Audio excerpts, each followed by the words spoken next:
See, the only problem is now I have to preach with a bunch of cookies at my feet this entire time. Well, welcome back to John chapter 6.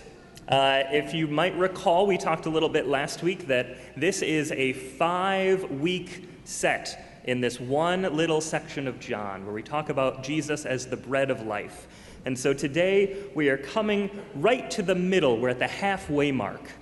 And if you recall last week, we heard of Jesus making his sales pitch to those who followed after him after he had that miracle feeding of the 5,000. Those people who were looking for more bread to eat and who asked Jesus, hey, you know, that miracle of manna from heaven, that sounds pretty tasty. Can you whip one of those up for us? Because they wanted another miracle of Jesus to nourish their hungry bodies. But instead, Jesus made them a very different offer.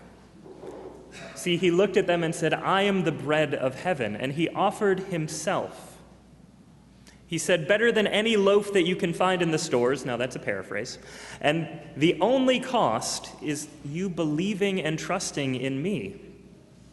But as we heard in our gospel reading this week, Jesus' offer was not quite a hit. In fact, it was more or less plainly and flatly rejected.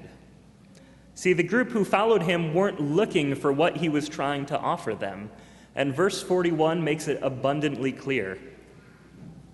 Then the Jews began to complain about him because he said, I am the bread that came down from heaven. Openly complaining.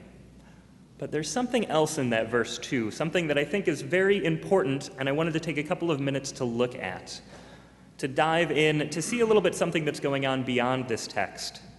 See, there is a truth that is often and sadly overlooked when it comes to the Bible, and that is that we never really have an unopinionated gospel. See, so many people say, you know what, let's keep politics out of church, let's not be anything from the pulpit, but when it comes to the gospel, every single one of them was written with some kind of an opinion, a political statement, or something in mind as they were being written. See, every gospel has a context, it has a background. There's a story that we see and read of Jesus' life, but there's also usually something going on behind it. A then and a now that the gospel writer is telling. And our 4 gospels, Matthew, Mark, Luke, and John, tell the story of Christ's life and of the incredible love that God has for the world. We see it shown in the life, death, and resurrection of Jesus, but each gospel does so from a perspective that speaks to the struggle of the audience that the author is writing to. Each one gives something to them. In the same way that when I preach, I'm preaching to the people of St. Paul's Lutheran. The way that I preach here is going to be different than the way I preach somewhere else. The writer of these gospel letters were writing them with a certain group in mind, a context. We sometimes have the idea that the Gospels were written just for us. And while the Spirit of God definitely saw to it that this story of Jesus would touch the lives of billions and billions of people, I don't know that the authors who wrote them had nearly as much hubris as to think their words would still be around.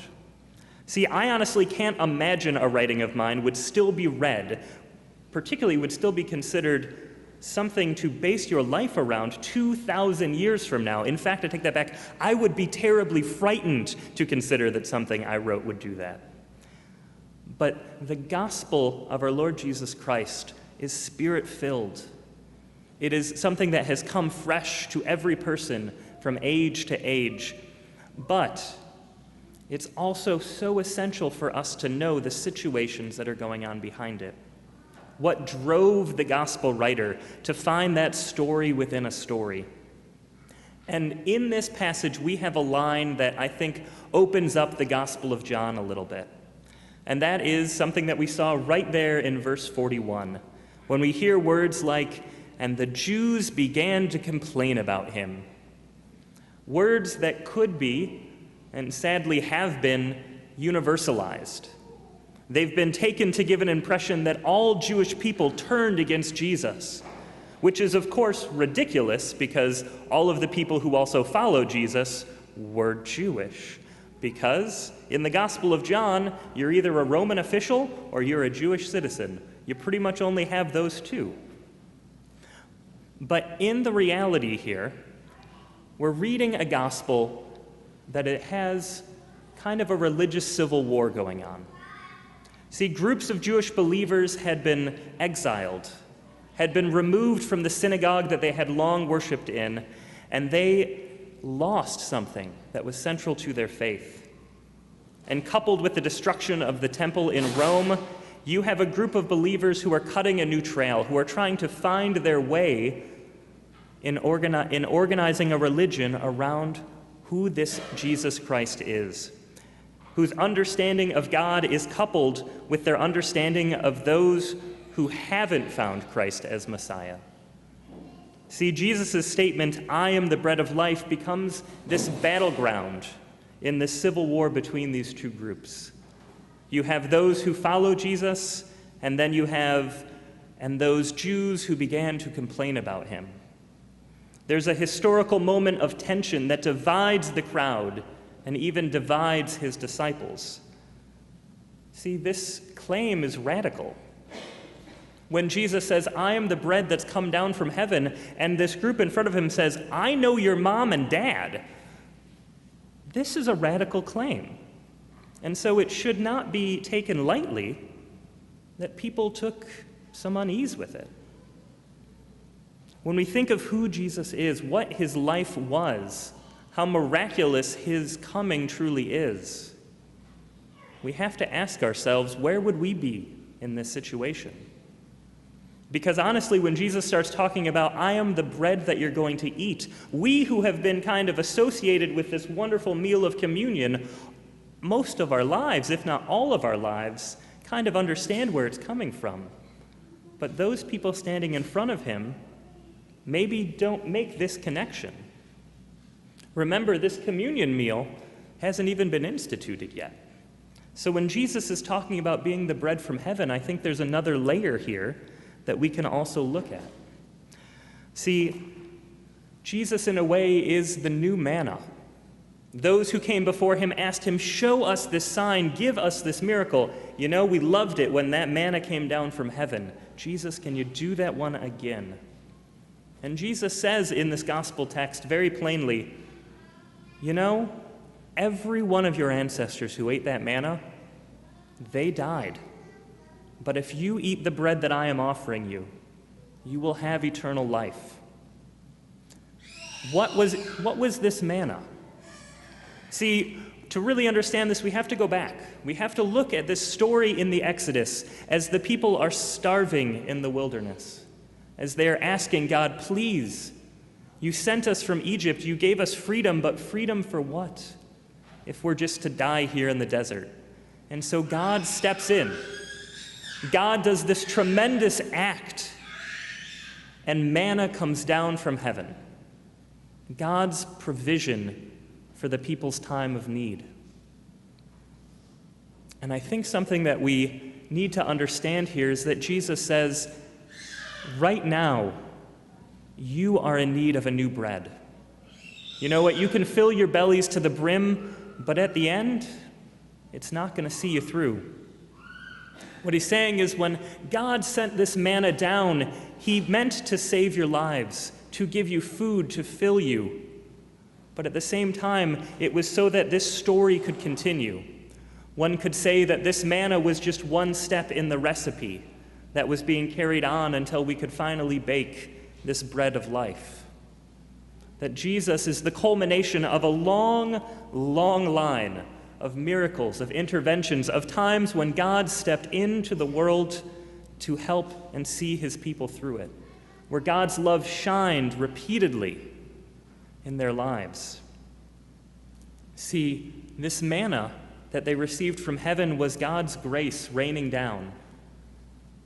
And in the same way, we have Jesus, the bread of heaven, who is God's grace, who has come as one final meal for us all.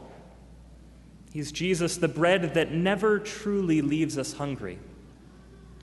And I think that that is a powerful phrase all in itself. Because I can say that there are those things in my life That when we have Jesus, I'd love to say, I'm never hungry again. Well, come about lunchtime, I'm still going to be pretty hungry. But there are other areas, other things that when we put our trust in Jesus, as he says, if you but trust in me, I will fill you with the bread that will never leave you hungry. If we put that trust there, then in these times of great sorrow, in those times when we lose those we love, when we are faced with temptation or trepidation or any number of things that put us down, Jesus, the bread of life, is there to nourish us again. And though we only need to take Jesus once, I think it's important that we note that we take communion regularly, that we have this sign and symbol, this opportunity, even more than sign, where Jesus says, in this meal you will take me again, that I will come with you and be a part of you. And so in these times, we are constantly reminded that in our lives is not just ourselves, but that we live within Jesus and Jesus lives within us, giving us the nourishment that is needed to go on in our daily lives. But if there's one thing that I think we can definitely take away from this passage, it's that not everyone is looking for that meal. We see here a group of people who were fed, 5,000 people fed in the Gospel of John, who follow him all the way to this moment, and then Jesus says, hey, I am the bread of heaven, and everyone goes, I'm not sure I'm buying this. And in fact, as we'll see later on, not only does that group of people wander off and leave, but some of his own disciples turn against him. That suddenly Jesus' claim, when it moved from this physical meal that he was offering to something greater, they weren't ready for it. They weren't quite ready to accept it. And I think that that is a powerful reminder for us. Because how often in our lives do we run across folks who we feel as though aren't ready to accept this meal that Jesus is offering? But you know what is, I think, the most profound reminder for me is that this is in John chapter 6. And there are many more chapters of Jesus continuing to go about to share this message, to share this hope from the bread of life. Jesus continues on all the way to the cross. And in that one moment, that bread of life is officially given for all. That all who turn to him can find him. See, it's said often when we come to Jesus, but I think that it's very important to note, and this gospel makes it explicitly clear, that Jesus comes to us. Before we can do anything of the sort, Jesus is always the first to act, the first to move, and the first to offer himself for us and for our lives. And so I pray that as we go about our daily lives, that we will seek the nourishment that comes from the bread of life, who is always open and always being offered to us. And that we would continue to push, that we would continue to offer, and that we would continue to seek out those who have not yet tasted, that they might too know the wonders of this Jesus Christ, the bread of life. Amen.